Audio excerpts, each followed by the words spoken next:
I'm an Arab American, Egyptian American. I was born in this country. My parents came from Egypt. And I think for many people who emigrated from the Arab world especially, a lot of these issues weren't even thinking about them when you came here. I myself, I did not encounter a non-Egyptian Muslim until I was 12.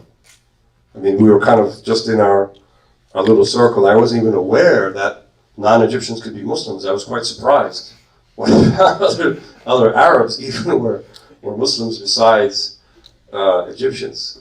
Anyway, so, and I think that many of those stories were success stories.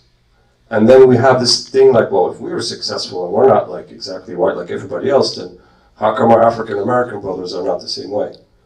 And there's a reason for that, right? And it's not because of their race or that or their intellectualism or anything like that. There are certain factors. You came here by choice. You know probably your lineage at least 4, 5, 6 generations back.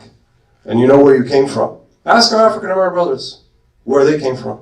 Can you imagine that you don't know exactly where your ancestors came from?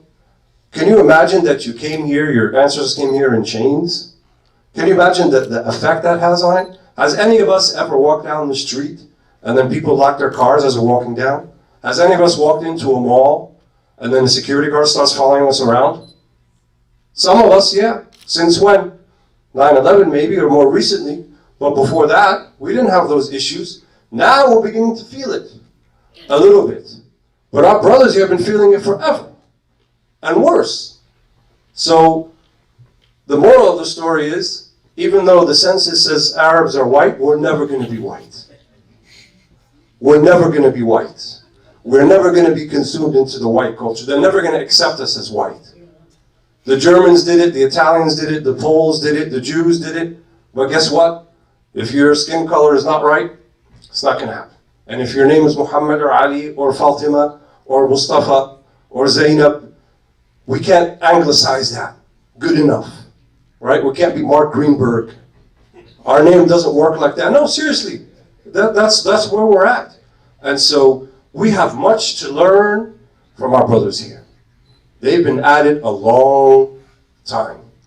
And I think if we're going to go any further, right, I think we've kind of reached a point where we can't do much more with the resources we have. And I'm talking about the intellectual and social resources. We need help, and I'm talking to the immigrants especially. We can't do it alone. And our brothers here have a lot to offer. Not that we offer them something. They don't need our money.